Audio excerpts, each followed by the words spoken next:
This is the Everyday Hustle Show, where our number one priority is self-development. Each week, we will dive into insightful topics that encourage you to push your thinking beyond average. Smash that subscribe button and tune in every Sunday at 6 p.m. You wearing a La Frontera hat? So, we're here. This is what? Episode 69?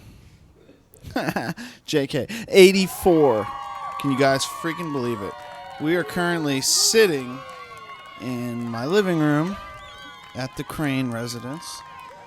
And I'm on the cusp of getting married. My life is a freaking... it's like a painting. And I'm on the last few strokes before it goes up for sale. And I just want to say that it's looking fucking good right now. We just freaking full-on cooked hibachi style medley. Helene's freaking currently at work, so it's boys' night out here at the house, and I freaking went in, dude. Fried rice, eggs, freaking vegetables, chicken. If your life is a painting, what's like the color scheme like? So it's one of those like Salvador Dali paintings where there's like a clock with the guy's face that's like melting off it. But the color scheme is very vibrant. You know, I just want to say, pink and you look yellow? at it and you're like, holy shit. Not sure if that's what I would want, but it's beautiful. You know, because it's my own, dude. You know? Is your dog on my phone, dude? No, your phone is on the kitchen table. Oh. Go get it. Chris, how the fuck are you doing right now? Dude, I'm doing freaking good, man. How good was that freaking meal? That was good. I told you before, I could eat chicken or shrimp fried rice Every day of the just week. by itself. Yeah, Yeah. man. It was good, man. I told you guys a couple weeks ago, you know, when we moved in here, for some reason, I got into Xbox and Blackstone flat top griddle. And I've been trying it out last couple weeks. This might be like the 6th or 7th time I've cooked on it. Each time you get a little freaking better. It's kind of a lot of prep, but it's fun. And You're doing the volcano thing yet with the onions? No, I've kind of I've steered clear of all the trick. Well, until you for do now. that and the whole shit with the egg. I'm pretty sure you need like oil and vodka to do that, okay. to flame. I'm saying you gotta have the experience. The hat, you need to have the hat. Yeah, I need the hat. You gotta have the Gotta toss eggs. the funny jokes, Gotta have the jokes. the fake ketchup.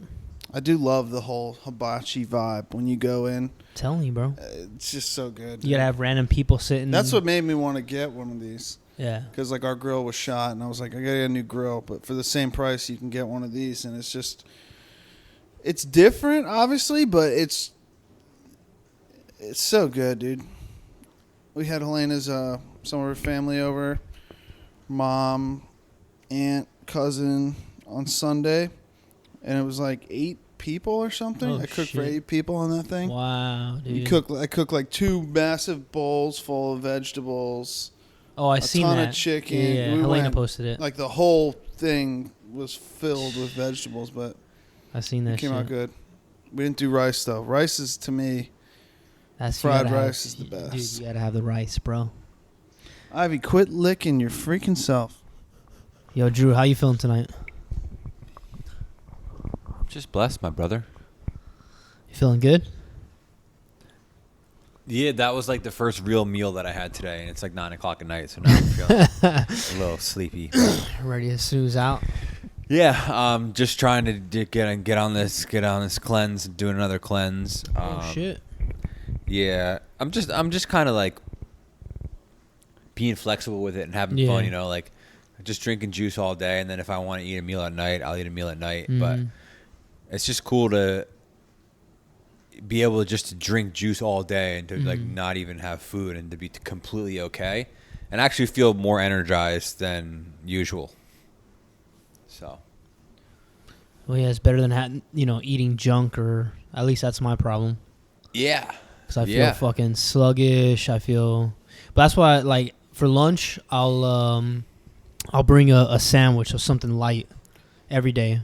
Like a rice and bean sandwich? I wish.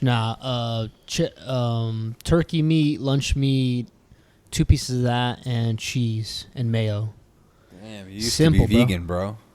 Simple. You know? Used to be vegan, my brother. Yeah, for a month. That shit was cool, though. I lost like 15 pounds. Vegan life. Yeah, you're looking like shit, dude. For real. No, but I'm a fat piece of shit these days. I'm actually, I've plateaued, though. Jesse's living that fat married life. I do got a crazy dad bod. It's all in my gut, though. You know, like I got decent upper arm strength.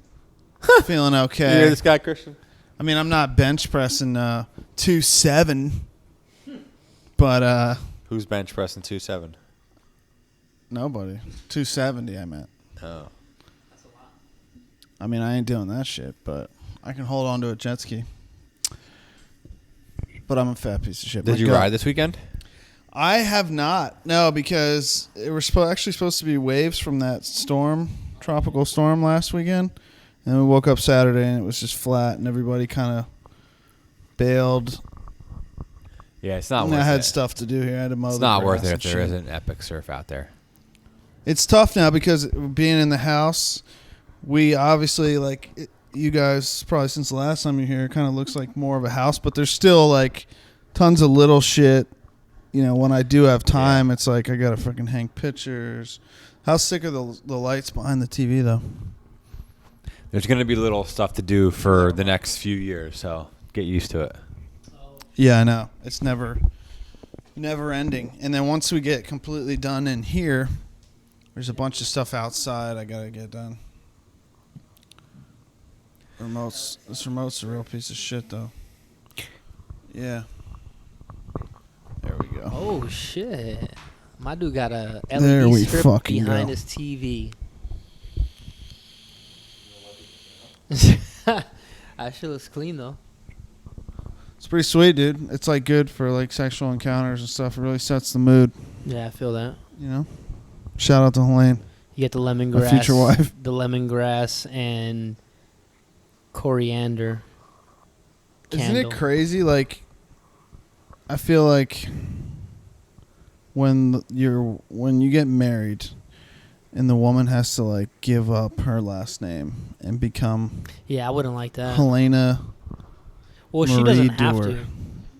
The fuck she doesn't. Some women don't change their last names. She's got to do it. How did Jen feel about that, Drew? Oh, she's fine. Yeah, but you got a sick last name. Mine's like kind of fucked up, you know. Doer. I mean, I Yeah. love it's my family, dude. Yeah. Shout out to the Doers. I You mean, guys that's are just great. marriage. That's just contemporary American shit. That's just how Yeah. it goes. But yeah, I'm, some people choose not to take the last name. I'm excited about it. I don't know. It wasn't even like a topic Thought. of discussion. It just was what it was. Yeah. Yours We got- was we cool, got you know. Andrew you- Nyes, Jennifer Nyes, and Layla Nyes. At your wedding, the theme was like "Have a nice time" or something like that, right? Was it? Yeah, I remember. I wasn't aware of that. I remember like somebody, Jen, like it was on some kind of little "Have a nice time" or "What a nice day" or What a something nice like night that. it was. Mine, if I had to have a theme at my wedding, it would be like, Do her. "Now you're married, everybody, go do her." her. You're married. Go do her. Consummate this marriage now." Yeah, that's a good hashtag. You're married. Consummate. Go do her. Hell yeah, dude. I'm just gonna start hashtagging all my pictures so that way, when you all get to your wedding night and people start using it, they're gonna look at the hashtag. It's gonna be all a bunch of pictures of me. That's classic, dude. But yeah, I'm wearing a La Frontera hat. Shout out to Emilio Zapata. Mario Zapata. You could go to need to get some gear. LaFronteraSupplyCo.com.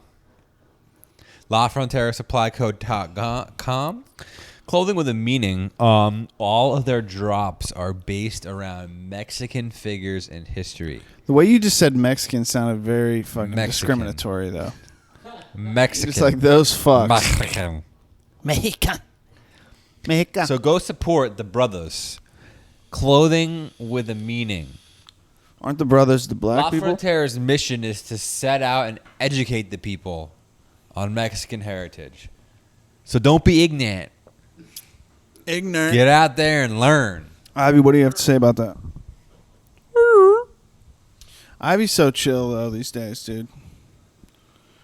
We're thinking about getting another dog. What? Yeah, because, after Choke died, Helena thinks, like, Ivy's lonely and stuff. She follows us around everywhere when we're here. She constantly needs to, like... At least, I do love this where we live, though, because there's so many trails in here. She gets to fucking walk around, chase squirrels. She'll just sit at the fucking window and see a squirrel and just cry, like, hysterically. Yeah, I always thought about that. You need a friend. With our dog Oki, but he's been pretty much alone, besides being when he was in the shelter. But he was scared. I don't think he likes other dogs that much. Yeah. He was I really want a French bull, a Frenchie, but they're like $2,500. Yeah, dude. no, I would fucking insane. I would never get a purebred. Yeah, they're so cool, but they're cool, but they have like a lot of health issues and shit. Like every single one, because it's all inbred. They're all inbred dogs. Ivy, family on family. We're gonna get you a friend. So family on. I'm struggling a little bit, guys, at work. Oh, you got some shit going on or what? I just feel like I need to kind of redefine my role a little bit. Why you got too friendly with them?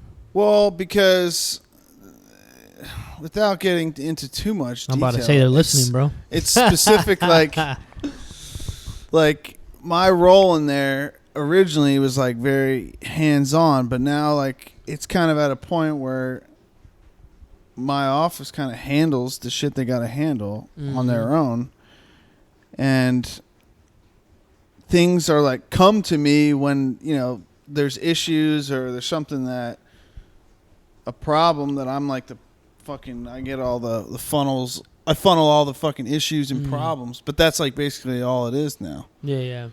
So I'm trying to figure out like, I gotta I just feel like I'm not utilizing my time the best I could. Like if I come up with some kind of ways where I narrow down all the areas to improve and start one-on-one training with people, like pulling people out of there and training, because I don't really need to like constantly be in there like I have been. And the only thing, I really feel like we could focus more on is constantly trying to adapt and improve, to what's going on in the situations that we suck at. Yeah. So, and next week I got a couple more people coming in there to train, and my office is like completely full to the point where I have to give up my desk. Oh shit! Because I need a spot for people to sit because they're going to be like in the mix, and I'm not on the phone, so I could work from somewhere else. Right. So I'm trying to figure out like this could be for the next month where you should ask your boss to work from home. Yeah, but that's really tough, dude. Because basically, no one can fucking do that, dude. Well, you could, but not with my company. Like, if you're not there in the mix, if you're not in the office and you're not in the fucking mix of what's going on and listening to people's conversations with customers, where you can be like, whoa, that's an issue. Like, you basically will sit home and not do anything all fucking day unless you're calling people. So I feel like it'd be better. There's other offices like in the building that are free. If I can go set up over there and figure out, all right, I want to train and set up some sort of schedule where I'm like, I'm going to pull you in for 2 hours. Right. We're going to go over this X, Y, and Z. You go back in, I pull somebody else and kind of rotate training. And there's a couple job sites all over the place that I want to get familiar with, some of the new bigger high rises and stuff we're doing, West Palm, and check out some jobs up north too. But yeah, it can be tough. That can be tough. Otherwise, I feel like I'm like, what the fuck am I gonna do? Right. I feel like I don't like to feel like I'm not contributing something of value to what's going on. Yeah, and it's got to be different too. My people are fucking handling their shit, dude. Yeah, they really are.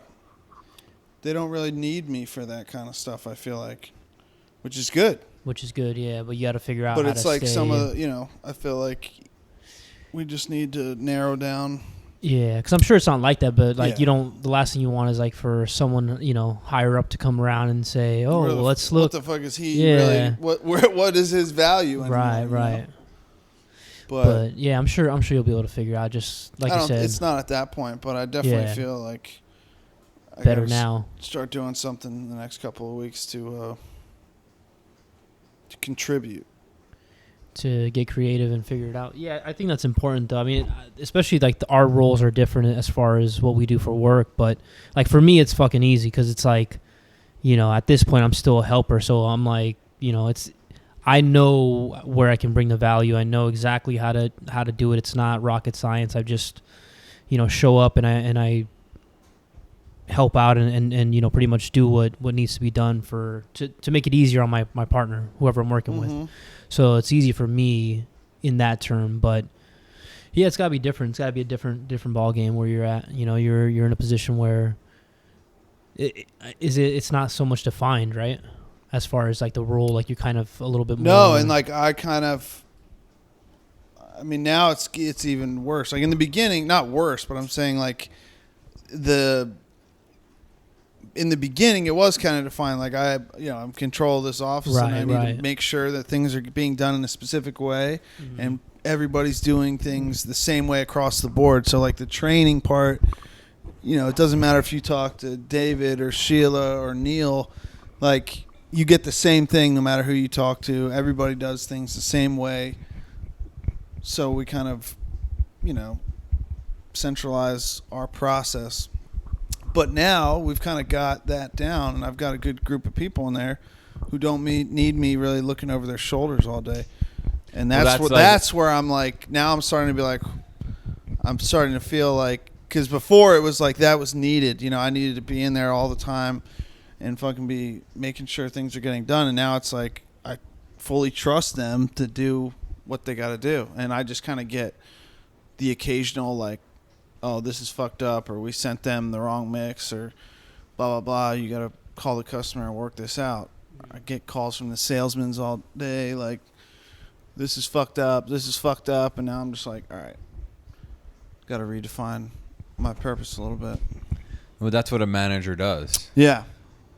So, like, a manager will coast sometimes when the team is tailored well and is working efficiently, and you have to de-escalate problems, and there's probably days when you don't have to do much, and there's probably days when you have to do extra. Right. That's kind of, that's what a manager. Yeah, and there's nobody really looking over my shoulder either. Like I have. That's good. That's a good work environment. Complete freedom. Like that's what we call no micromanagement. The only time I get a call is like when something, we really screwed somebody over, or we're going to have to pay to get this ripped out because we fucking screwed them on service and time. So it's like that kind of shit. That's when I get a call from my boss. And then occasionally we all meet every month or so and just kind of run through the numbers, all these reports of how many calls came through there. My office is kind of, I think it's now, we get like an average of 8,000 inbound calls a month and 4,000 outbound or something. And it's like it's me and 8 other people. So it's intense, but those guys are doing a good job. I mean, yeah, you got to be improving, always improving. That's what I've been doing the past couple weeks. I changed, oh God, it's fucking such a nightmare, dude. I changed merchant accounts and banks. That's what I've been doing because we could save a bunch of money. So, but to change the merchant account, you got to get a new cash register, a new because what you system. pay like a percentage of every swipe. Yeah. So we changed merchant. We got a new cash register. We changed bank accounts, right? And on top of doing all that, I've been combing through the menu, going through profit and loss for each menu item and making sure it's priced where it should be. And we raised prices on every single item. So when I do that, when I raise prices on shit, I got to do it in the cash register. Then I got to do it on the website. Then I got to do it on Uber. Then I got to do it on Postmates. And it's like, oh shit, it's like a big. You don't think about that kind of shit. Exactly. Yeah, you don't think so. And then on top of that, I got new shot bottles for the shots, and I designed new menus, new labels, and a bunch of other shit that I've been making myself. So instead of like having a company design a menu or design a label, like I just figured out a way to do it myself, and I figured out a way to do it for real cheap. Like I got this brown craft paper, and I printed it out off Photoshop, put it on a little clipboard. It looks fucking like nice and like rustic, you know. That's sick. And then the little shot bottles, I got like little. There's 12 little labels, on each one. I downloaded the template from the label company, and I printed them out too. It was like $12. Print them out on a sticker for like or something? 300 labels. Yeah. Yeah. Oh, sick. I can show you a picture, but I mean, obviously the listeners. $12 for 300? Yeah. And then That's you just really gotta good. buy the printer ink, you know. It's the design. Designing it is. It always looks what similar to costs. the other ones? Not really. No, Look they're at actually, you, dude. They're actually a little bit different. Oh, I like that. Revive. Yeah. So each. That's my jam right there. The pineapple lemon ginge. So each shot has its own name based upon like what, you know, how it kind of makes you feel, you know, which is cool. And we named a couple of them after some yoga stuff. Like one is Namaste and one is Savasana, which is like recovering and relaxing. Savasana, yeah. So What about trying to really do like you, get the brand and like really make it my own and you really guys build. you guys pumping out the Tibita? Oh, the Tibita's on tap actually. Oh yes. shit. We get it dude. locally organic. Holy shit, Chris. We get it God local, damn. organic, and the Tibita is always flowing. Dude, I would put that in my mouth right now. You would chug the Tibita? Oh, dude, I would just stare at it for about an hour and then be like, ugh, and chug it. Yeah. So the moral of the story is that like Well, the moral of the story is that I always, and I tell this to all my guys too, like always leave a space better than when it was than when you got there. Whether it's your work van, your office, your bedroom, your kitchen, whatever it is. Like if you're going somewhere, you know, find some way to make the space better. I'm looking around to like see like, yo, can I, you know, take out your recyclables or something, you know, whatever it is. So like each time I go into the juice bar, I'm like thinking, how can I improve the space? Whether it's cleaning something or organizing something or finding a way to improve systems or finding a way to save money or make a certain item more profitable, whatever it is. That's what I'm always trying to work on, and I always try to, you know, teach my guys that. And so always make the space better. That's huge, though. That translates to all areas of your life, you know? Yeah. Like if you never settle, even like similar, I guess it's maybe not the exact same thing, but never like settling for, this is okay. I think I'll just leave it like this. Like it's just like average fucking shit, with, you know? with our process, even at work, it's like we got to constantly be evaluating what we're doing. Or could we be doing anything better? Could we improve? You know, I think as far as, dude, my office, I wish you guys could come see it sometime. It's there's like all these cubicles, but I have like technologically advanced this space. I have 43 screens. Right, that's what in I'm that talking office. about. That's Not what kidding, I'm talking dude. about. 43 And you screens. got the dry fit shirts. I got these same lights on a bunch of our systems. My desk, I have 6 computer monitors. Dude, it's intense. There's literally 43 screens. We have like 5 TVs on the wall, or actually 6. 6 or 7. 7 TVs on the wall. And if it was some like, you know, 50-year-old guy who's doing your job, like that would not happen. Yeah, It's like when I different, got you know? there, there was like 4 TVs. Everybody each had 3 screens. Now a couple of us have like 6 screens, and we're running 2 computers that are freaking synced together. Is that necessary to do what you need to do, or are you just wasting the company's money? No, it's not. Okay, no. I got these dry fit shirts. It definitely. Yo, you know he got us shirts, right? Yeah, I do have your shirts. Yeah, don't forget. So here's the thing, though. Seriously, everybody does not need 6 screens, but a couple people for sure do because like we have internet phone systems. So one screen is your phone system. 2 screens are for tracking, and we have 7 plants. So I split up on this bottom left. I have tracking for Palm Beach. It shows 5 or 4 plants in Palm Beach. Mm-hmm. And then on the right, I have the tracking for Stewart, West Fort Pierce, and Vero. So you have that, and then on the upper computer, you have your freaking email open, your work email. Orders are coming in there, so you got to be monitoring that. And then we have 2 screens for this new $120 million initiative Simex rolled out, Simex Go, where people can order from a tablet or website. So we have to monitor the order console for Simex Go, and it can come in on 2 different ways. So we have a screen for each one. One's like single order, and one's like an Excel file, like they could send in a week's worth of orders in one file. So we have like phone calls, email orders, Simex Go orders. So there's a ton of things we have to be watching constantly. And the Simex Go stuff, we're supposed to have like a 5 to 10 minute response time. Oh, shit. So we got calls coming in, but if something pops up there, you got to get to it fast. Quick. So that's why we have so many fucking screens. Simex Go, dude. They're moving up. Because initially when they rolled that out, it only started like the beginning of this year. You know, people, they'd be trying to sell customers on using it, and then they go to use it, and we wouldn't get to the order for maybe 25 minutes, and they're like, fuck this. Yeah, they're like, I don't know, I'd rather like talk to somebody and feel like confident that my order got placed when I wanted it.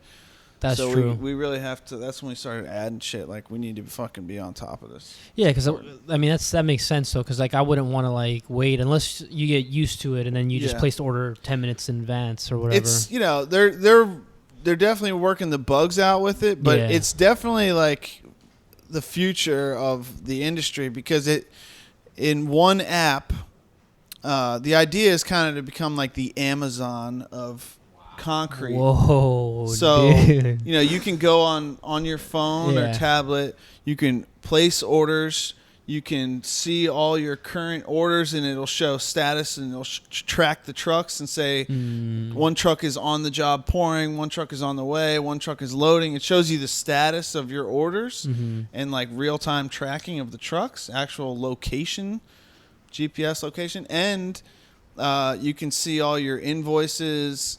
It breaks down like information, like on your job today you had 10 truckloads and this was your spacing and you're 70% of the way complete, and you can manage and pay all your invoices through it too. Damn, dude, this sounds like a fucking ad for Simex. Pretty I bet you Titan America has been doing that for years. No, I think we're the only company right now who's willing to dump $200 million into a fucking I never even app. heard of Titan America.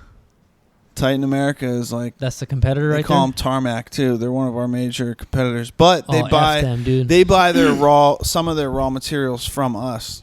Oh, let them know. So let the people know. We got them by the fucking balls. They buy their cement from us. Oh, get them. And they might even buy some fucking rock from us. Get them. How about that, Titan?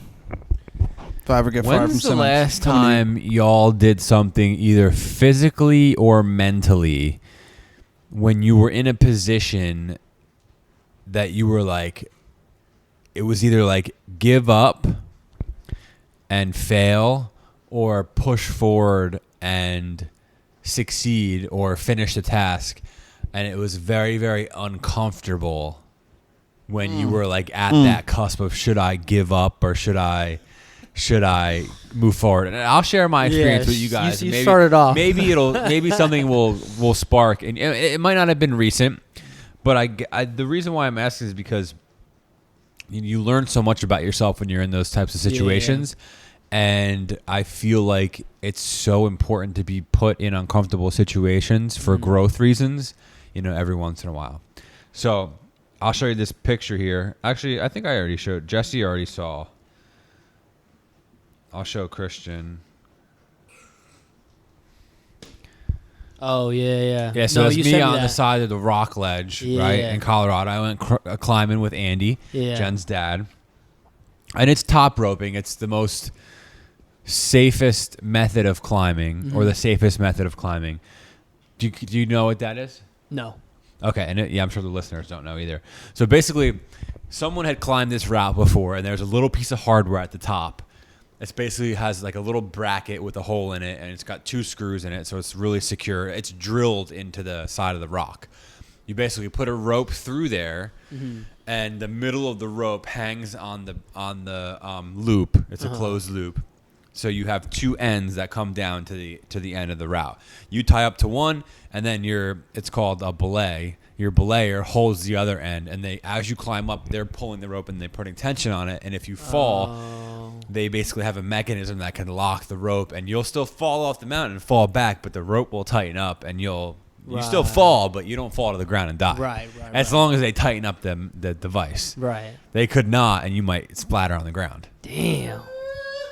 So, climbing. This is the first time I ever went rock climbing, right? Yeah. And this is in the fucking Colorado Rockies, dude. This is not a small fucking mountain. This is real shit. The good shit. You know? So I got my climbing shoes on, which are basically, I just bought them while I was out there. They're basically rubber shoes that are so tight on your toes that it feels like your toes are like crimping up. I don't like but that. you need them because basically you're like, dude, you're putting your feet and hand into little spaces that are not. It's not like at a rock climbing gym where you have a big freaking thing that your hand goes in. It's like you're literally putting your hands in cracks and shit. Like it was so cool. But basically, like, okay, so first time up the mountain, like I climb on, I'm feeling really scared because like, one, I've never done it before. Two, if you fall, you're still falling, but you're trusting that the rope and the equipment's gonna work and your partner's gonna catch you. So like what Andy had me do is he had me go like maybe a quarter of the way up the mount, a quarter of the way up of the route, and then he goes, okay, now just fall, just lean back and just fall. And I'm like, what? Are you kidding me, dude? So like I was like this, I was like, I went back real slow, real slow. And he's like, let go, just let go. And I'm like, and I finally let go. Let go, right? And I fall. And I'm like, holy shit. And I feel myself like dangling on the rope. I'm like, okay, this isn't bad. No, I don't like that. So I said, let me all the way back down. I'm gonna start again.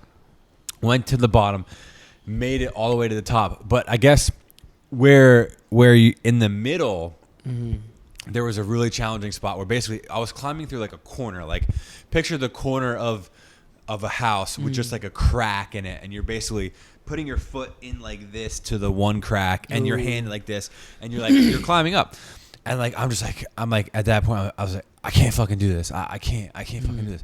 And then like a second goes by, I'm like, dude, don't be a little fucking bitch. Just finish fucking climbing the mountain, you know? And it's just that one point that like you have self-doubt creeps in, your mind tells you can't do it. Physically, you know, your body like starts to like shut down, you know?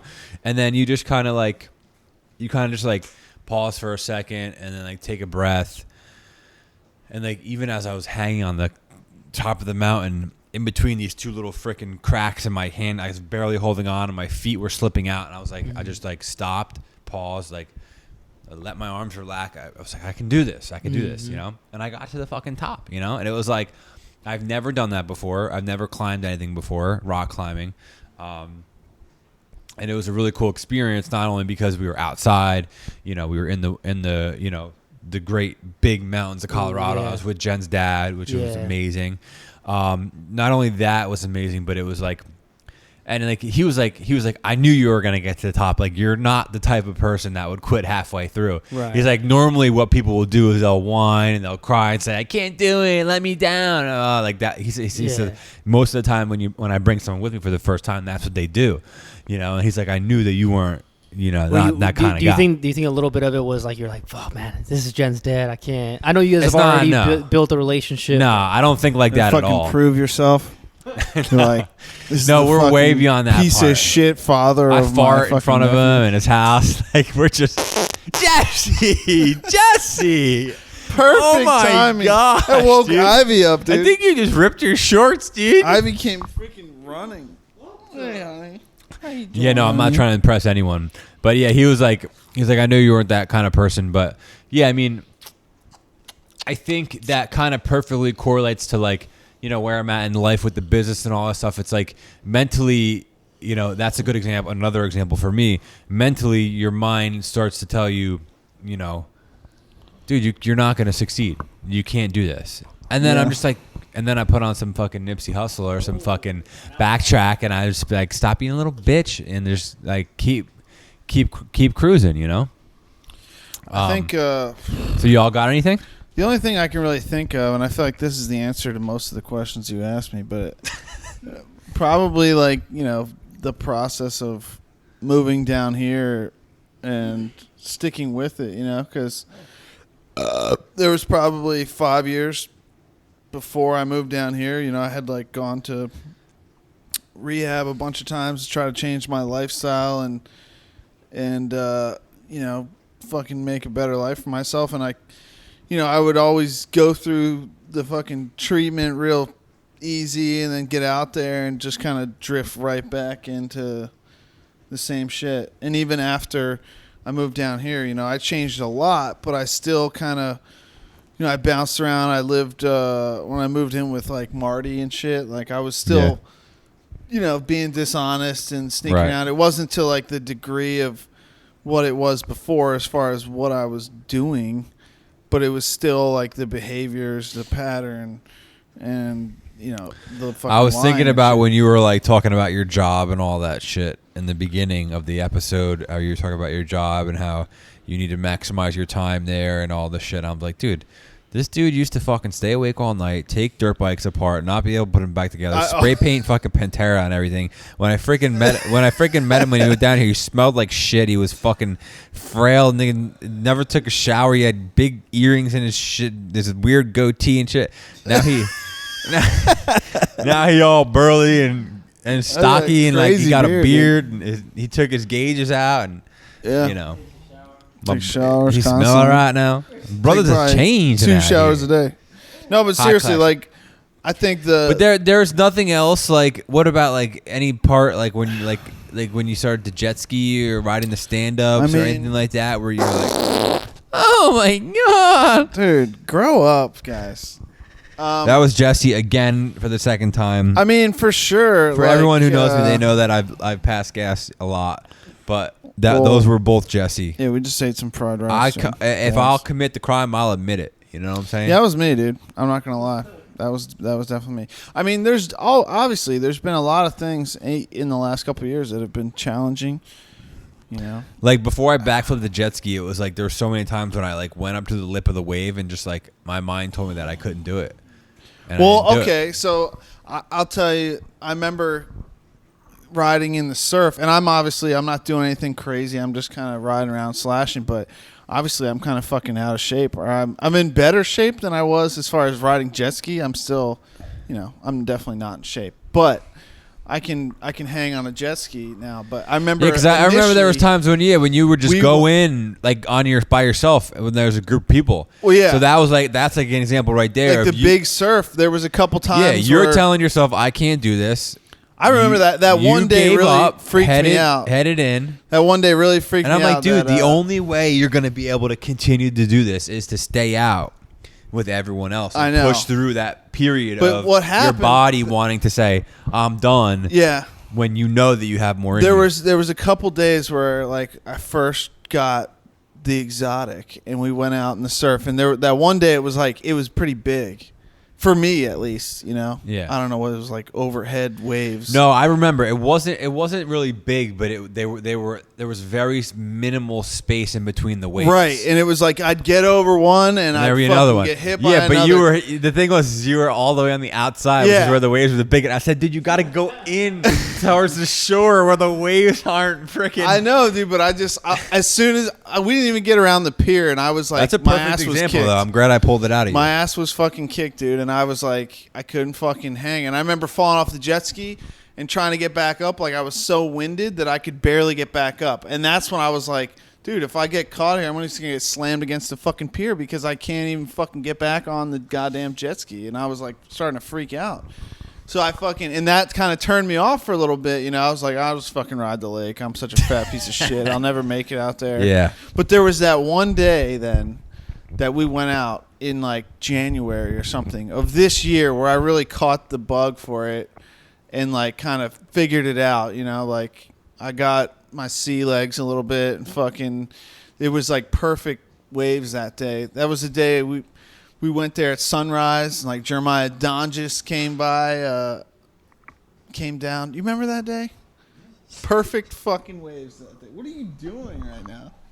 I'm getting tangled in my toes. Fucking mic cord. Oh, what are you doing, Chris? But that day, like I remember, like I don't know. I had just got a different feeling from it. I was like, okay, I know now to look at the surf report, and if I know I'm gonna get my ass kicked, I'm just gonna fucking stay away. But you gotta learn, bro. That's it. Yeah, I've gotten better, but that one day just honestly kind of freaked me out. I remember I fucking fell off the damn ski. It almost got away from me. My fucking start-stop switch didn't work, so I'm like, if I let go of this fucking ski, it's gonna take off, and I'm gonna fucking drown out here. I think I'd swallowed no fucking idea what water. you're talking about. I fell off. My lanyard didn't work, so you're supposed to, if they fall off the ski, it pulls the fucking cord out, and it shuts off. Well, mine didn't work at that time, so if I'd let go, the ski would just keep going on its own. Right off in the sunset. Fucking ride into the pier, fucking hit somebody else. Yeah. I fixed that, though. Yeah, I was thinking, I mean, at first I was thinking about when I went to school for HVAC, and it was tough, you know. It was tough, but it wasn't to the point where I was like, damn, like, I want to give up. It really, like, it was demanding in the sense of, like, you know, my time. You know, it was a lot of my time. It took up a huge chunk of my time, but it was never to the point where I was like, fuck, man, I really want to give up. But thankfully I went last, because then I remembered about the time that I went on that. I did that 5K run, and I was like, fucking, dude, I was probably a good, like, just after halfway, I was like ready to give up. And it turns out, like, my goal, I literally had just, I said a goal was like, I Googled what's like a good, you know, time for 5Ks. A good, like, average, like above average time. Not above average, but like a good average time for, you know, 5Ks. And, dude, I literally just made it. I just made the time. There wasn't that many people in, like, my age bracket, so I got, like, this fucking little, like, bronze medal or some shit. Made me feel kind of good. I took it home, showed Kelly. What'd she do, dude? She jerk you off? No, she's old school, dude. She's like, do that? No, I'm saying she's old school in terms of, like, she wasn't like, oh, like, you know, here's a cake. You know, like, which is good. That's how my family is. I respect that about you. You keep the good stuff private, dude. Yeah, it was cool though, man. It was fun. Drew, you know what I'm saying? It keeps cool. the mystery alive. It was. I'm an open book. Go ahead, ask me a question. I can't think of one. Drew, what was your time for the 5K? Like, what's an average, or what did you find online, and what was your time? I think it was 24. 24 minutes, so an average 8-minute mile. No. Shit. Because a 5K is 3.2 miles, right? Yeah, 3.2. So yeah, 24 minutes would be an 8-minute mile. That's pretty good. Yeah, that's freaking fast. Yeah, I dude. think it was like 24. That's fast. That's a great. Yo.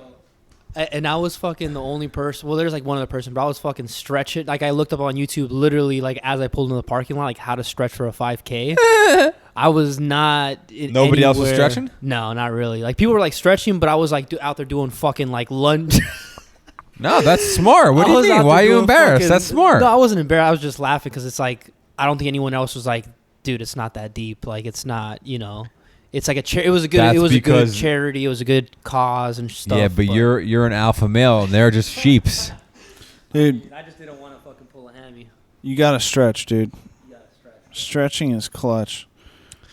Yeah, running is not something that I do often. Every like few months, I'll be like, "Oh, I'm gonna get up at 7 a.m. and run," and then like I do, and then the next day, like my shins are sore, and I'm like, "What dude, did my legs cannot handle that." You got a bad knee. Bad knee, but not even that too. Just like my shins, my ankle, my whole fucking body, bottom half of my body is fucked. Riding bike though, we've been doing that a little bit. I can ride bike. No problem. Yeah, that's good for the knees. That's good for the knees. I just feel like my life right now is a series of just me being uncomfortable, you know, and sometimes a lot, get out of here. Sometimes there are people in my life that are uncomfortable too, but I see a lot of people like around me in my immediate circle that are like comfortable and doing well, you know. Uncomfortable or comfortable? Comfortable. Oh. And I'm just like, damn, like that must be nice. Who's that, dude? Shout out to Dennis. What? No. Who are you talking about? No, I just mean like just people, dude. Where is Dennis? Huh? I don't know. Call him. Let's get him on the line. I haven't seen Dennis. Get him on the line. I haven't seen. You know, the last time I saw Dennis, he got Helena drunk at your baby shower. That was the last baby time, shower. That was the last time I Wow. saw Dennis. But yeah, no, I just, I feel like I'm just used to being in a state of uncomfortability right now, which is okay. Yeah, but And you're I working just- through it, dude. You're figuring it out. I respect the fuck out of you for. And I just feel like something's gonna we're gonna blow up soon. I just know it. So I just gotta hang on through that. Just like the climbing thing. Like the climbing thing was like more like a short term thing, where the pinnacle or the peak of, and feeling good about the experience is like right there, when like this life stuff that I'm going through now is more like a long-term thing, where it's like a long-term investment, long-term building process, but the payoff is going to be good. I just can't give up before I reach the payoff. No, dude, you can't. Or I can't give up before I reach the peak of what's there. Where's Can't leave Vinny, before dude? the miracle happens. We're scheduling him for not next Thursday, but the Thursday after that. So it'll be what, episode 86? How old is Vinny, dude? Huh? How old is Vinny? 18. Young bro. I'll fucking fight him right now. You think he'd kick my ass in a boxing match? Yeah, for sure. Right? Yeah, I think he does. He got some, he squats like fucking Yeah. 400 pounds. yeah. For real? That's fucking crazy. Yeah, I'll you didn't see talk- the video I did? It Yeah, was I did see that. 3 plates and some change. So what's that? Oh, dude, 3 plates? 45 is I didn't look at the plates. I was 35 to Freaking 3 70 plates. plus the bar. Yo, can we 310. address something right now? Why are you rubbing cords on my toes all night? What is that? Are y'all playing footsie right now? That shit was mad funny. He's trying to fucking psych me out by fucking wrapping cords around my toes, dude. It's fucked up. I am petting this dog so hard right now. D Squared Media. D squared. D Squared. I lost my virginity to D squared in 1993 when I was 5 years young. Hit Danny and his team up for all your SEO, website, business development needs, branding, logos, whatever it is. They've been extremely helpful. If you want to see any of their work, you can go to dsquaredmedia.net. You can go to juicerevolution.net. Hey, buy a juice cleanse while you're there. You can go to theeverydayhustleshow.com. Hey, maybe buy a t-shirt while you're there. Or you can go to andrewnice.com. Check out my portfolio and book your next photography session while you're there. And if you got another 5 minutes, cruise right over to LaFronteraSupply.com. Not designed by D Squared Media, but still Wait, a great is that website. actually your address? LaFronteraSupply.com? La Frontera Supply How Co. the fuck? La Frontera. I said co at the beginning of the show, Oh, and you come said that was on, it, dude. bro. If someone didn't listen all the way to the end, they're fucked. They're looking for you right now, and they can't find you. All right, everyone. Thank you for listening, and we will see you next week. And make sure to drop a 5-star review. If you don't, just do it. I'm fish hooking the dog's lip right now. Don't die, motherfuckers.